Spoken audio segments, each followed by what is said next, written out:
Praise the Lord. Hallelujah. Good morning.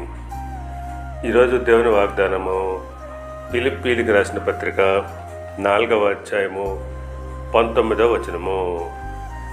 దేవుడు తన ఐశ్వర్యము చొప్పున క్రీస్తు యేసునందు మహిమలో మీ ప్రతి అవసరమును తీర్చును. ఆమేన్. క్రీస్తునందు పిల్లరా, దేవుడు తన మహదైశ్వర్యము చొప్పున క్రీస్తు యేసునందు ఆయన మహిమలో మన యొక్క ప్రతి అవసరాన్ని తీరుస్తాడు.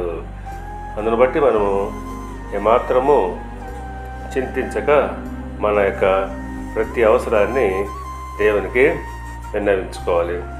అందును బట్టి అపోస్తలుడైన పౌలు గారు చెప్తున్నాడు, ఫిలిప్పీయులకు రాసిన పత్రిక 4వ అధ్యాయము 6వ వచనం ప్రకారంగా, దేనిని గూర్చియో చింతపడకుడి కానీ ప్రతి విషయంలోనూ ప్రార్థనా విజ్ఞాపనముల చేత కృతజ్ఞతాపూర్వకంగా మీ విన్నపములు దేవునికి తెలియజేయుడి.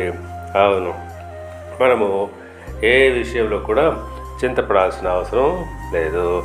ప్రతి ఒక్క విషయంలో కూడా మనము ప్రార్థనలు విజ్ఞాపనల చేత కృతజ్ఞతాపూర్వకంగా మన విన్నపాలు దేవునికి తెలియచేయాలి. ఎప్పుడైతే మనము మన విన్నపములు దేవునికి తెలియజేసుకుంటామో తప్పకుండా ఆయన తన యొక్క ఐశ్వర్యము చొప్పున మహిమలో మన యొక్క ప్రతి అవసరాన్ని తీరుస్తాడు. దేవుడు మిమ్మల్ని దీవించి ఆశీర్వదించి వర్ధిల్ల చేయనుగాక. ఆమేన్.